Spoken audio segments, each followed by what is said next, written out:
Hello বন্ধুরা, welcome back to my another blog. তো যে বান্ধবীর মেয়েকে আমি আইবুড়ো ভাত খাইয়েছিলাম, তো আজকে হলো তার মা ওকে আইবুড়ো ভাত খাওয়ালো। তো দেখো কি কি আয়োজন করেছে ওর মা।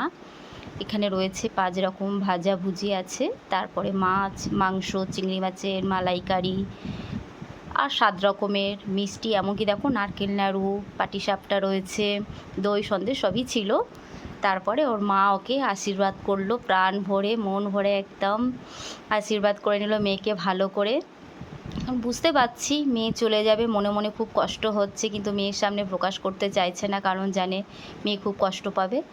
তারপরে এলো আমার পালা, আমি ওকে আশীর্বাদ সেরে নিলাম। ওর মা চন্দন বাটতে ভুলে গেছিলো, তাই দইয়ের ফোঁটা দিয়ে আশীর্বাদ শুরু করলাম। আর আমাদের সব তো কি বলবো আর বন্ধু, তোমাদের আশীর্বাদ করার এত ঘটা, আমরা এত সব কিছু জানি, কি আর বলবো, বুঝতেই পারছো কিছুই জানি না, আমরা যে যেমন পারছি তেমন করছি। তো তারপর আমি ওকে প্রদীপের তাপ দিয়ে ভালো করে আশীর্বাদ করে নিলাম। ওকে বললাম তুমি ভালো থেকো, সুখে থেকো, তোমার বিবাহিত জীবন যেন সুখের হয়, তুমি খুব খুব খুব সুখে থেকো, তোমার কর্তাকে নিয়ে বড়মশাইকে নিয়ে ভালো থেকো। তারপর ওকে আমি একটু পায়েস খাইয়ে দিলাম, একটু পায়েস খেলো। ওর মা ওর জন্য যা যা করেছিল, ওর মা খাওয়াতে ভুলে গেছে, ওর মা শুধু জাস্ট ওকে একটু আশীর্বাদ করে উঠে গেছে। তাই আমি ওকে সব কিছু করে দিলাম, আমিও তো আরেক মায়ের মতো, তাই আমি ওকে ভালো করে সব কিছু করছি। এবার একে একে সব আমার আশীর্বাদ হয়ে যাওয়ার পর আমাদের সব নায়িকাদের আসার পালা, দাঁড়াও তোমাদেরকে দেখাচ্ছি।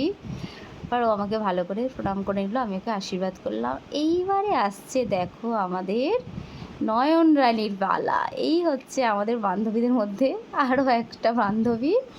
তার আগেই তোমাদেরকে তো দেখাতে পারিনি, এইখানে আশীর্বাদ করতে যাওয়া নিয়ে প্রথমে আমাদের মধ্যে একটু সব ঝামেলা হয়ে গেল। ঝামেলা বলতে বান্ধবীরা নিজে একে অপরকে আমরা বলাবলি করছে, এ বলছে তুই শাড়ি পরে এসছিস তো তোরা আগে করবি, কেউ বলছে আমরা নাইটি পরে এসেছি তাই আমরা লাস্টে করবো, এরকমই বলা কওয়া হচ্ছে আর কি। তো তার মধ্যে আমাকেই সবাই বলল যে তুমি বড়, শাড়ি পরে আসো যেহেতু তুমি সকলের আগে যাও।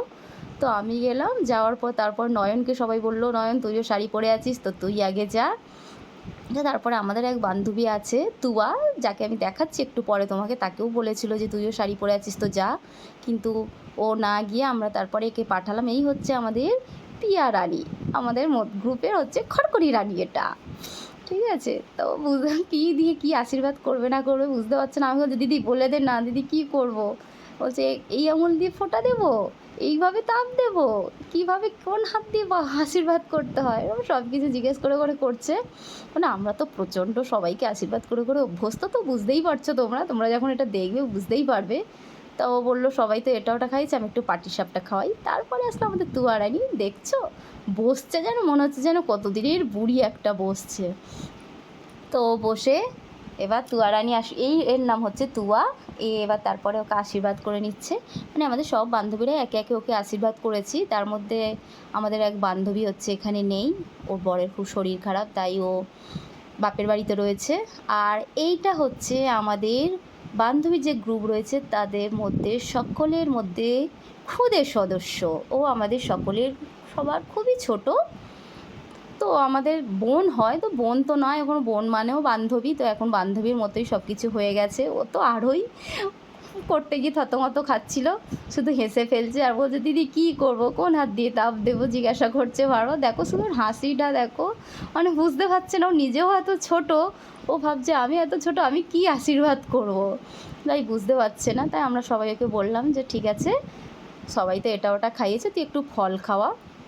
তো একটু ফল খাইয়ে দিল, এটা ওটা আমরা আবার বলে দিচ্ছি সব রকম ফল একটু একটু করে ওকে খাওয়া। তো একটু একটু করে সব রকম ফল খাওয়াচ্ছে, আর আমাদের হবু কোণে টুকটুক টুকটুক করে একটা একটা করে সব খেয়ে নিচ্ছে, যে যা দিচ্ছে টকটক টকটক করে খাচ্ছে। তো ওকে কাঁঠালটা দিতে, ওর মা অনেক রকম ফলেরও ব্যবস্থা করেছিল, তো ও কাঁঠালটা খেতে চাইলো না, রেখে দিল। তারপরে পায়ে যেই প্রণাম করার কথা বলেছে, প্রথমে না না করছিল, আমরা সবাই বললাম না করতে হয়, তো প্রণামটা সেরেই ফেললো। তারপরে এই যে আর একটা বান্ধবী তোমাকে দেখাচ্ছি, এই যে শাড়ি পরে দাঁড়িয়ে রয়েছে ছোট্টখাটো একটা মানুষ, এই বান্ধবীটা একটু অসুবিধা ছিল বলে সেই জন্য আশীর্বাদ করতে পারছে না। এটা ওর একটা দিদুন, বুঝতেই পারছো কেন আশীর্বাদ করতে পারিনি।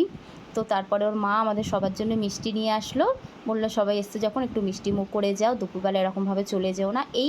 অ্যাকচুয়ালি এই যে আইবুড়ো ভাতটা, এটা আর যে শাড়িটা পরে রয়েছে, এটা হচ্ছে আমাদের বান্ধবীদের গ্রুপ থেকে আমরা কেউ আলাদা আলাদা না দিয়ে, আমি তো আলাদা দিয়েছিলাম, ওটা জাস্ট একটা ছিল বলে সেই জন্য আমি দিয়েছিলাম, ওকে খাইয়েছিলাম।